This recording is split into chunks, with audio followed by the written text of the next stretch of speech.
Hi, my name's Michelle and I'm on Chestnut Parkway.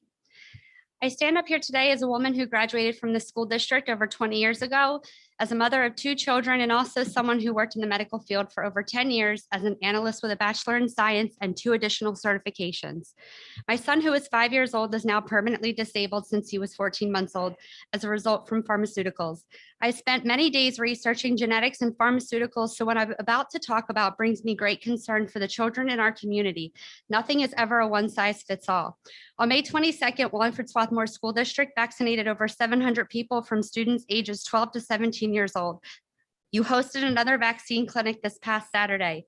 On the school district website on page 4 of your COVID vaccine consent form, you have parent guardians signing to the risk of COVID-19 vaccine as described in the emergency use authorization with consent and release. That states emergency use authorization. Students started to return in person full day April 12th, and 6 weeks later, you had parents sign consent forms for an experimental vaccine FDA approved for emergency use only. If this was an emergency, why did children return to in-person full days 6 weeks prior? What were the outbreak number of cases in our school district for a need to mass vaccinate over 700 people? Some risk and side effects that have been reported with Pfizer are difficulty breathing, swelling of the face and throat, fast heartbeat, a bad rash all over the body, dizziness, weakness, severe allergic reaction, diarrhea, vomiting, and feeling unwell. This is from the Pfizer insert linked to the consent form on the school's website. It then states the vaccine is still being studied in clinical trials. It lists more, but the interesting thing it says is these may not be all the possible side effects. One of the side effects that's not listed is death, but there have been almost 6,000 deaths reported after the shot. The information on the insert you provide to parents is misleading. This week's numbers of reported adverse events among all age groups following the COVID vaccine surpassed 329,000, according to data released from the CDC. The data comes directly from reports submitted to Vaccine Adverse Event Reporting System, also known as VAERS. Every Friday, VAERS makes public all vaccine injury reports received as a specific date, usually about a week prior to the release. And today's date showed that between December 14th, 2020 and June 4th, a total of 329,000 total adverse events were reported, including 5,888 deaths, which was an increase of 723 deaths over the previous week. There were 28,441 serious injuries reported and up to 3,082 compared with last week. Among 12 to 17-year-olds, 59 reports of heart inflammation and 19 cases of blood clotting disorders. In the US, over 299 million COVID vaccine doses had been administered as of June 4th, and 162 million of those doses were Pfizer. This week's data for 12 to 17-year-olds shows that over 5,000 total adverse events, including 165 rated as serious and 4 reported deaths among 12 to 17-year-olds. The youngest death reported include 2 15-year-olds, a 16-year-old, and a 17-year-old. 773 reports of anaphylactic amongst 12 to 17-year-olds, with 98% of those cases attributed to Pfizer.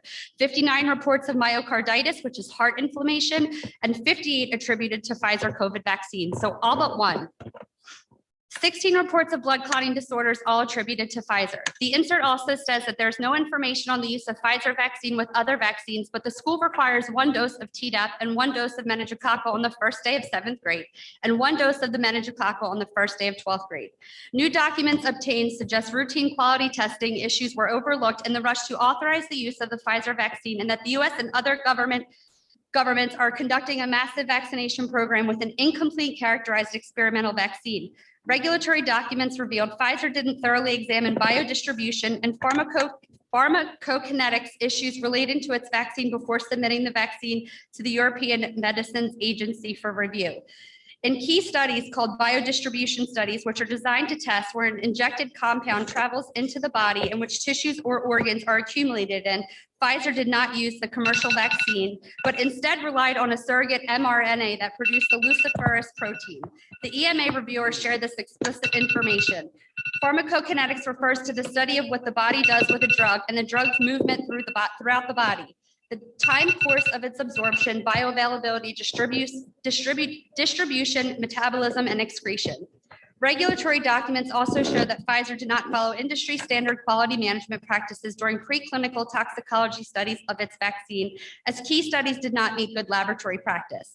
Reminder to all the parents watching that the Pfizer vaccine is the vaccine our school district administered.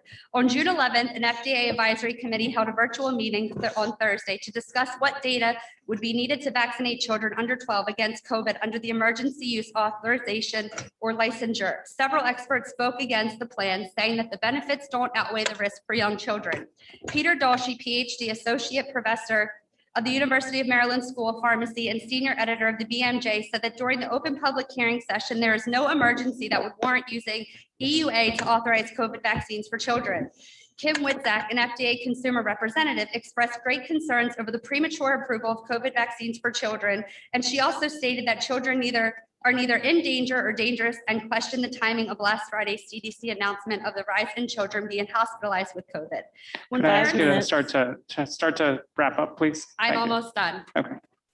Could I also just we need to have your full name for the record. I think when you introduce yourself, Michelle Carroll. Thank you. When parents start reporting these adverse reactions, what is the school going to do about it?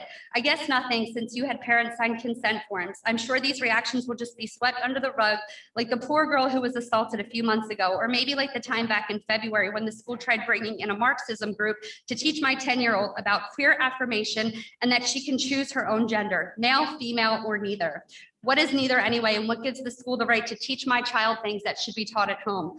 I'm letting you know now that the parents in our district and surrounding districts are watching every move the school district makes when it comes to education of our children. And I'm going to say this one last time. You have been entrusted with providing education for our children, and that's all. Thank you. Any other comments?